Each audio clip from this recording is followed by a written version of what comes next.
I think DJing's alive and well. I think, maybe DJs and MCs, there's not the best relationship there's been, as there was in the past.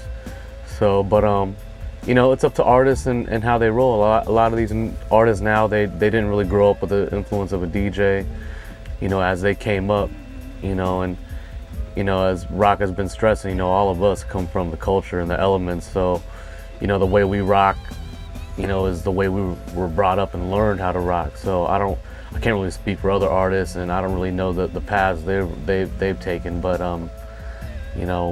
this is just how we do it. I'm the band for the band. You know what I mean? So yeah, that's just how Dilated brings it. I wish there were more DJs out there with the big rappers. It was fresh that Kanye West picked up A-Track. I thought that was a really big thing. Being that he's a top-notch MC and A-Track's a top-notch DJ. But there's definitely a lot of talented DJs who are doing the work without the MC. So DJs in general are good though. A lot of kids coming up, who don't necessarily know, it's not your fault. You know what I mean? I don't want to feel like because your favorite rapper didn't have a DJ, you're supposed to know. Like, we came from the era where we knew, and like when I hooked up with Rakaa real early on, I remember he had a line. He said, "It's time to get cool like Herc and work yourself out." And I said, "Who's that?" I didn't know who Cool Herc was. You know what I mean? But I was, we're a few years apart. You know what I mean? And it was just, everyone has to get educated at some point. And once you know, and then you consciously don't do something that's different, then you never knowing. You know what I mean? So if this is putting you up on something right now, then understand what it is. But I don't feel like, just because, your favorite rapper didn't have a DJ and that's how you got into this game, it's necessarily your fault for not knowing. I don't really like it when the term DJ gets thrown around real loosely like that.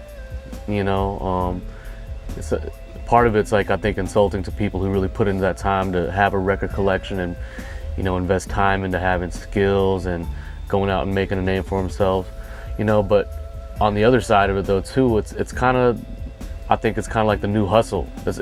Hustling is part of a skill of a DJ now, and a lot of these DJs who've been making the names for themselves, they're impeccable businessmen. DJs have become some of the biggest movers and shakers in the game right now, from having TV shows to, to whatnot, you know what I mean? Like it being personalities on radio and on television. So, I give those guys a lot of respect for their hustle. It's definitely made me want to change my grind and turn my hustle on more.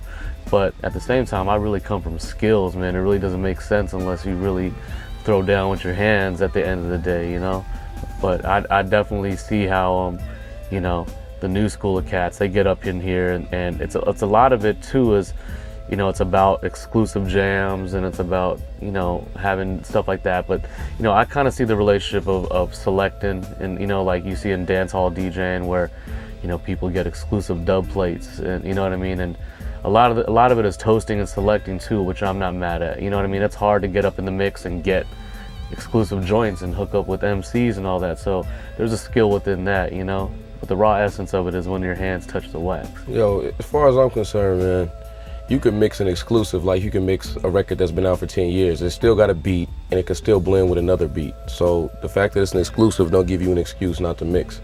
You can be an entrepreneur and a big businessman and make millions of dollars.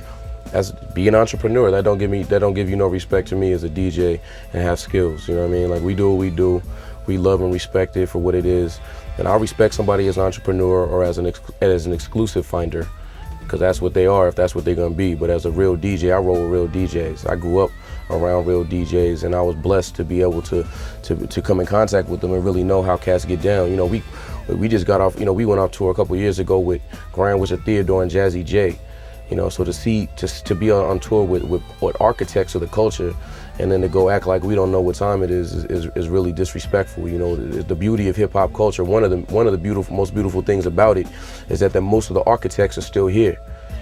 Kool Herc you could go to ask Kool Herc right now how he felt when he set up his first sound system in the Bronx. You could ask Grandmaster Flash or Grand Wizard Theodore how it felt to innovate scratching.